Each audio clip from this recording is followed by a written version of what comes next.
Hey there, welcome back to Reddit Dating, the best channel for Reddit cheating stories. Be sure to like, subscribe, and hit the bell notification for more stories like these. Now, let's get into the video. Moving forward after a heinous betrayal, a lengthy but good read, I've been informed. In 2004, I was young, naive, and hopelessly in love with my ex-fiancée. We were together for 4 years until she ended up in an institution. She was everything to me, and our child was much more important to me.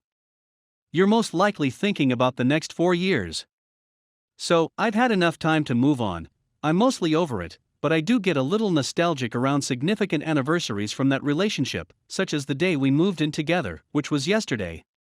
Please accept my apologies in advance for what is likely to be a long piece. I will make every effort to keep it concise. I was in school when we met, on my way to getting a PhD, and we were shocked to learn she was expecting our child. Being the wonderful young man that I was, I assured her that I supported whatever decision she made. This was a lie, but I was certain that termination would be best for us because she hadn't begun her nursing program yet, and with both of us being in demanding schools, we wouldn't be able to complete our educations. It was exhausting trying everything, reasoning, empathy, and even having my elder sister attempt to convince her to terminate the pregnancy. Hindsight, this was all not the best way to go about it. Initially, I opted to end my relationship with her as a kind of intimidation during a prolonged time of weakness. All of this occurred because my parents were unaware that I was dating, and as a young man who terrified his mother's pain and fury, I was completely out of my mind. The news is brought to my parents' attention after 7 months, and after another 3 months, I move out of my parents' house and into the home of my girlfriend. 2 months after that, our daughter is born. Our inability to succeed while maintaining our father, boyfriend, and student lifestyles was predetermined, as I have said. After 2 years of living this lifestyle, I failed to get a bachelor's degree. I tell her that she should return home and get more assistance from her mother, who lives 2 hours away, in order for us to achieve academic success. This is where I get a job to assist them out financially while I finish my studies at the university. While they were down in Florida, I made a promise to myself to pay them a visit at least once a month and on every holiday. The strangeness began to creep in while I was doing the LDR. Rumors began to go among my friends and family that she was bringing men into and out of the house on a regular basis. When I approached her, she flatly denied all of my allegations. I went forward with it. Her brother alerted me that she was attending a party with a male classmate, and I was able to catch her in the act one day when she said she was at her best friend's house.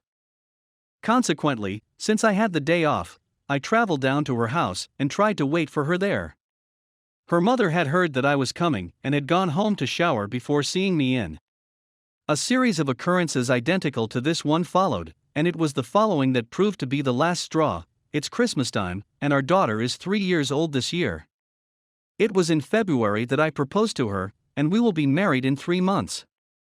I notice she's been giggling loudly in response to text messages she's received on her phone.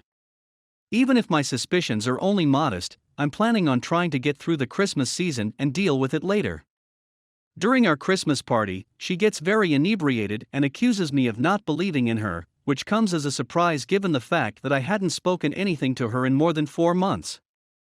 She goes into a coma shortly after. When I put her to bed, I see that her phone is still ringing constantly.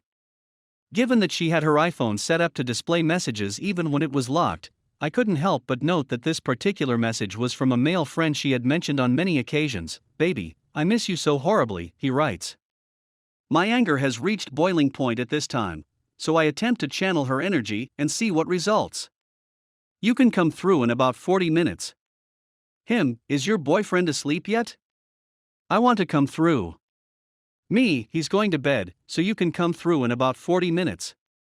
A long story short, he never showed, and after a heated dispute with her brother that same night, I found she had, at the very least, a local police officer who confused me for her dead son. My name is tattooed on her, and that's the narrative she would tell when he arrived.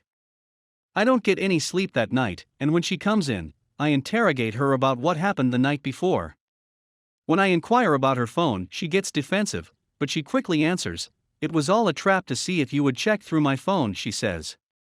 At first, I refused to take it as an answer, but in a misguided attempt to trust everything, I eventually came to terms with it.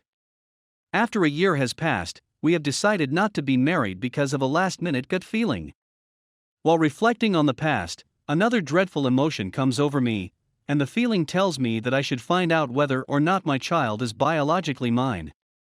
The girlfriend finally acknowledges that there's a chance that I'm not the father after I coerced her into consenting to a DNA test on her. After 3 harrowing weeks, it is determined that the child is not my child at all. After considerable contemplation, I come to the conclusion that I can't take it any longer and notify her that I will begin the process of withdrawing myself from their lives completely. After our separation, she requested that I not see anybody for a period of time, which I told her she had no right to do, but that was exactly what I intended to do. She acknowledges that she aspires to follow in his footsteps. The fact that she is pregnant with her second child 4 months later, and that she has married the father of the child 3 months later comes to light via her family. This makes me very thrilled, especially when I learned that the individual and I were quite similar in appearance. My life has improved since then, and I have earned a second degree, but I still find myself letting the events of the previous story to bring me to my knees on a frequent basis, almost as if it were the rule of my existence at times. My current partner is not the same as my prior fiancé, which has caused me to have trust issues that I'm striving to overcome. I'm hoping that one day all of this will be a distant memory. As a last thought, I'm a little worried that my ex-daughter may come looking for me one day since she is still being taught that I am her father and that she was abandoned. Words from her aunt, with whom I have a close relationship. Story number 2. My 28-year-old female roommate made a pass on me, 28 male. Since then, I've been living at my girlfriend's, 26 female, house, but my roommates would like that I come home more often for safety concerns. For the last 2 years, I've been dating my girlfriend, 26F. Around 6 months ago, I moved into an apartment with S and B, 2 girls whom I had previously shared a room with while in college. Even though we don't live in the most prestigious neighborhood, the girls were worried about their safety. I reassured them that I would be there to make them feel safe, and we ultimately decided to sign the lease.